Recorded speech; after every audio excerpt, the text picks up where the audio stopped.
Today's reading comes from a dear friend of mine, journalist Kenny Wiley. He was formerly with the UU World, and he's now an editorial writer and member of the editorial board of the Houston Chronicle. He is an African American, and he grew up UU in a Houston suburb. I first knew him during an interim ministry when he was a student at the University of Missouri. I share this Facebook post he wrote with his permission. Ken writes, a few years ago, I went to worship at All Souls Tulsa today.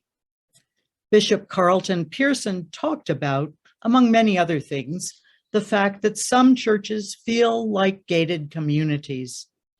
You feel like you don't know the security code, and if you don't know someone on the inside, there's no way to be welcomed in, he said, paraphrased.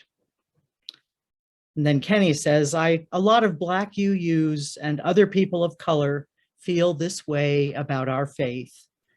Northwoods UU down near Houston is 1.7 miles from the house we grew up in. Last September, I jogged over there in the evening and found some of my favorite musicians practicing at the church. They saw me and waved me inside frantically. Another group in the church, though, looked wary as they didn't seem to recognize me. Now, Northwoods UU is my version of the country song Red Dirt Road. I played there as a toddler.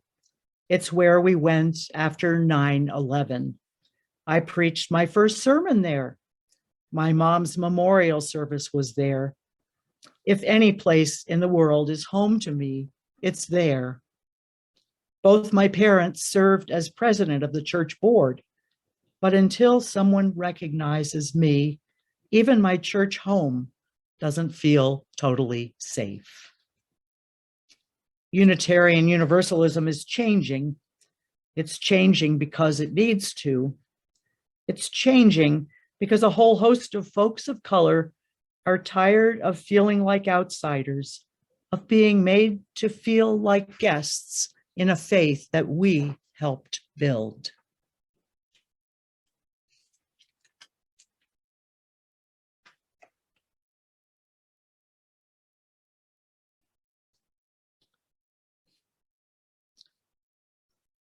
A long time ago, 42 years to be exact, a friend invited me to a conference that turned out to be life-changing for me. It was the weekend retreat of the Urban Church Coalition. This was a newly formed organization within Unitarian Universalism. The conference was held on Thompson's Island in Boston Harbor, where we enjoyed some quiet respite away from the demands of daily life, but where we could still hear emergency sirens sounding all over the city. So it was a place set apart, but never completely. And this was in the late 70s, 15 years after Selma, where a large group of UU ministers and lay leaders had gone to march with Dr. King. It was roughly a decade after the UUA empowerment controversy of the late 60s and early 70s, which some of you may have heard of. It was also, it occurs to me, quite a while before Ken Wiley was even born. The coalition was an interracial group of UU ministers and laity, most of whom served urban congregations as professional or lay leaders. As an organization, they had several linked concerns. First, they were concerned about the situation of many of our denomination's urban churches and troubled by the national leadership's apparent indifference to them. Back then, the UUA Extension Department was focusing on churches in the suburbs, and their declared strategy was to reach out to people who looked like those already in the pews. For the most part, this would be affluent white people. And the coalition challenged this approach They asked, if that's the approach, do we as UUs really have any religious message? The coalition was further disturbed by the predominantly white culture within Unitarian Universalism. This culture, it turns out, didn't get that way by accident. It got that way because for years, denominational leaders deliberately excluded people of color, excluded them from Unitarian and Universalist ministries, from leadership in congregations, and even in some cases from congregations themselves. And it is important, I think, for we UUs to know that history. And perhaps the best place to learn it is through the writings of the Reverend Mark Morrison Reed, an African-American minister and scholar who grew up at First Unitarian in Chicago, but now lives in Toronto. Now, the Urban Church Coalition was active for a few years, agitating at general assemblies and other places before its work was taken over by others. And among the people who took over its work were leaders at denominational headquarters. So that was a really good thing. And it is gratifying to see that some seeds planted over 40 years ago have begun to bear fruit. For the UUA has changed since the late 70s and early 80s. There are more UU ministers and religious professionals of color than there were back then, many more. Two of them, the Reverend Bill Sinkford and the Reverend Peter Morales, were elected UUA president. And when problems have arisen, such as the hiring controversy I spoke about 2 weeks ago, the denomination hasn't tried to sweep the problems under the rug, but has responded in some powerful ways. And yet, as my friend Ken Wiley's experience tells us, we are still very much on a journey. Sad to say, Ken's recent experience with his home congregation wasn't unusual. In fact, the findings of the Commission on Institutional Change suggest that his experience is still shared by many UUs of color.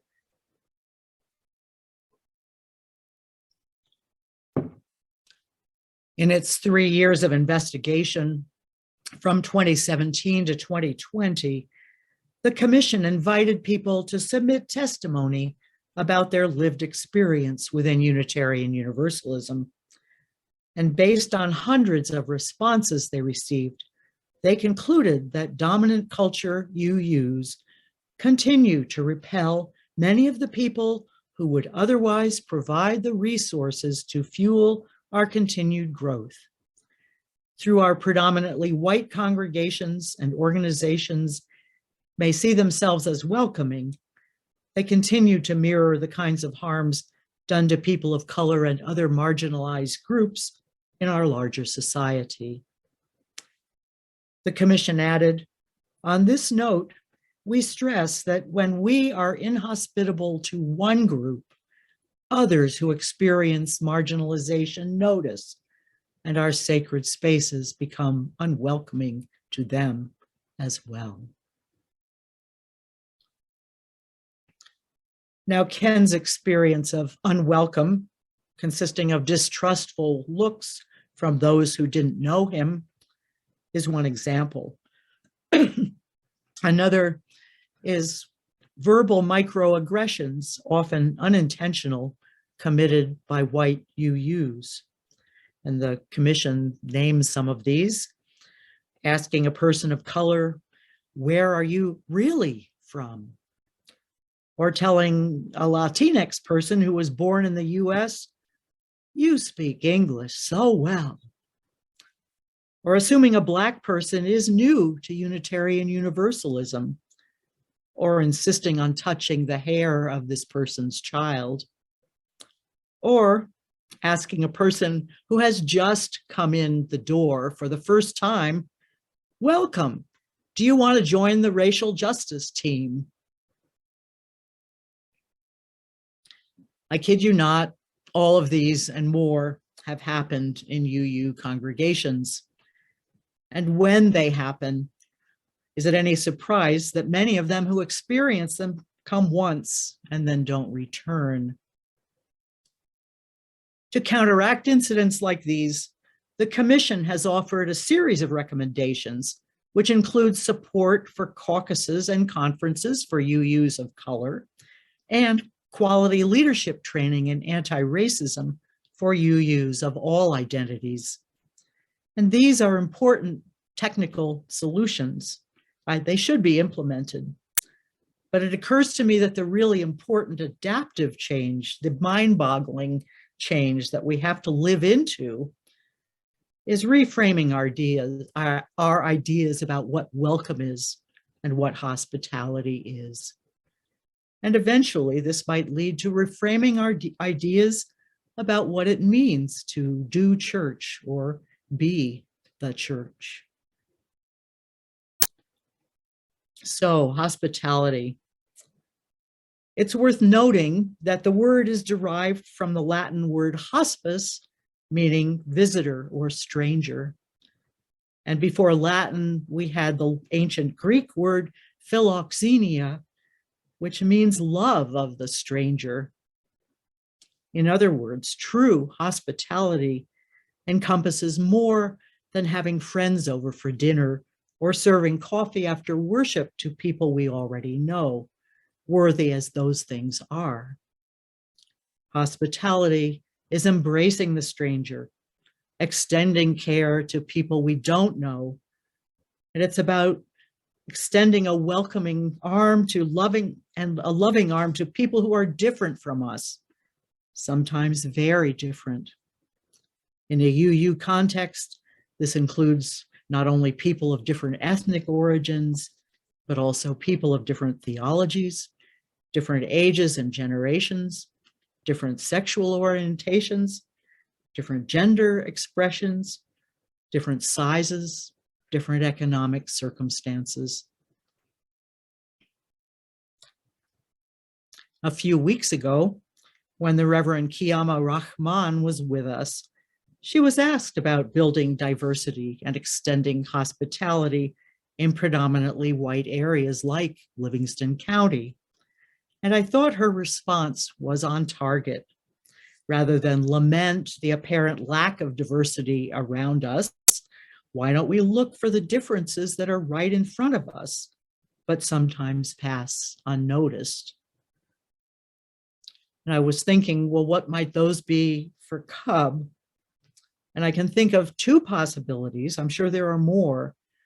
One would be paying attention to economic differences and also to generational differences. In fact, those two sets of differences often coexist in the same families and individuals. At 75, I am an early baby boomer, really a charter member of my generation. And when I was growing up, my family's economic circumstances seemed quite modest. But over the years, I've become acutely aware how privileged suburban white families were back then, even modest ones, mainly because of the economic and political climate in the US after World War II. Gen Xers and millennials grew up in very different worlds, and this is often reflected in their economic circumstances and their approach to religious life. In 2013, I attended a workshop with a Presbyterian minister. She was fairly young then, the Reverend Carol Howard Merritt.